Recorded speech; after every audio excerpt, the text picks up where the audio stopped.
Hi hello welcome back to my channel Anu Angel. ఎలా ఉన్నారు అందరూ? బాగున్నారా?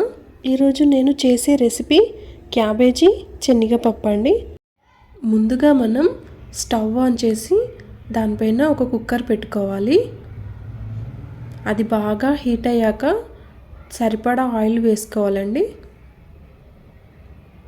ఆయిల్ కాస్త హీట్ అయ్యాక మనం పోపు దినుసులు అంటే ఆవాలు, జీలకర్ర వేసుకోవాలి.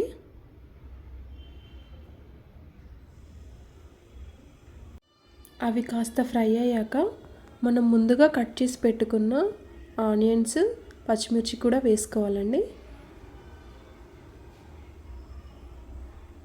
ఇవి బాగా ఫ్రై అయ్యేంత వరకు కలుపుతూ ఉండాలండి, మాడకుండా.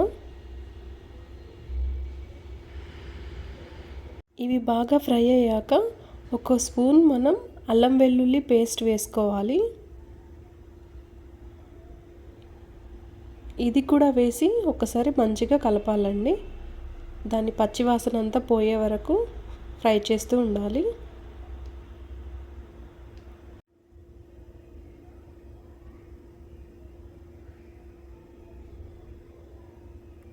తర్వాత మనం ఒక స్పూన్ పసుపు కూడా వేసుకోవాలి.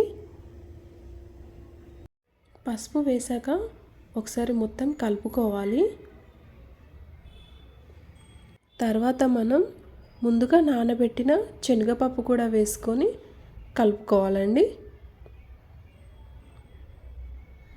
శనగపప్పును మనం కర్రీ చేయడానికి ఒక 10 నిమిషాల ముందు వాష్ చేసి పెట్టుకుంటే సరిపోతుంది. ఎందుకంటే బాగా ముందు నానబెడితే అది మెత్తగా అయిపోతుంది, అప్పుడు టేస్ట్ బాగోదు. కొంచెం పలుకుగా ఉంటేనే శనగపప్పు బాగుంటుందండి. పచ్చివాసన పోయి బాగా ఫ్రై అయ్యేంత వరకు ఇలా కలుపుతూనే ఉండాలండి.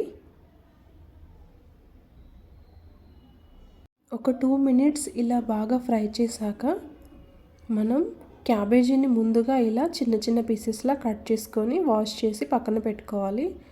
ఇప్పుడు దీన్ని ఇందులో వేసుకోవాలండి.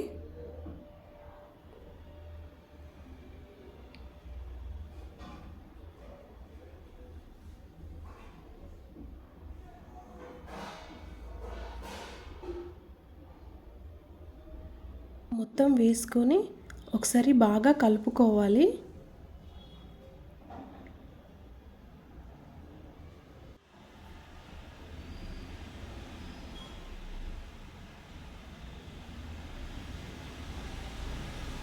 క్యాబేజీ మొత్తం పచ్చివాసన పోయే వరకు ఇలా ఆయిల్లో ఫ్రై చేస్తూ ఉండాలి.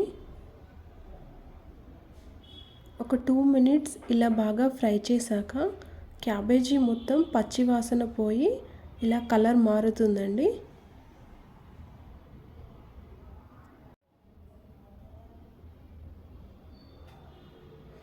ఇలా బాగా ఫ్రై అయ్యాక మనం దీంట్లో సరిపడినన్ని నీళ్లు పోసుకోవాలి.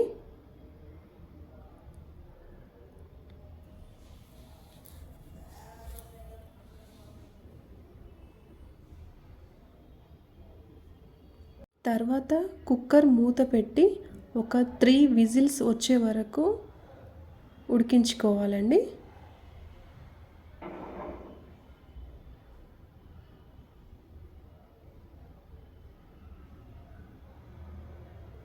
త్రీ విజిల్స్ తర్వాత ఓపెన్ చేసి చూస్తే చూడండి, క్యాబేజీ పప్పు బాగా ఉడికిపోయింది. సో ఒకసారి ఇలా కలుపుకొని రుచికి సరిపడినంత కారం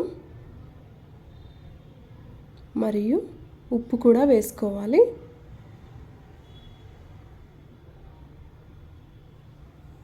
ఇలా వేసుకున్నాక ఒకసారి మొత్తం కలిసేంత వరకు కలపాలండి. ఒక 2 మినిట్స్ తర్వాత మనకు కర్రీలో మొత్తం ఇలా ఆయిల్ పైకి తేలుతుంది. అప్పుడు మనకు కర్రీ రెడీ అయిపోయినట్టు. సో ఫైనల్గా కొత్తిమీర వేసుకొని సర్వ్ చేసుకోవాలి. అంతే అండి, హెల్దీ అండ్ టేస్టీ క్యాబేజీ శనగపప్పు కర్రీ రెడీ. రైస్లోకి కానీ చపాతీల్లోకి కానీ చాలా బాగుంటుందండి కర్రీ. సో ఈ వీడియో కనుక మీకు నచ్చినట్టయితే నా ఛానల్ని సబ్స్క్రైబ్ చేసుకొని మీ ఫ్రెండ్స్ అండ్ ఫ్యామిలీకి షేర్ చేయండి, లైక్ చేయండి, కామెంట్ చేయండి. Thanks for watching.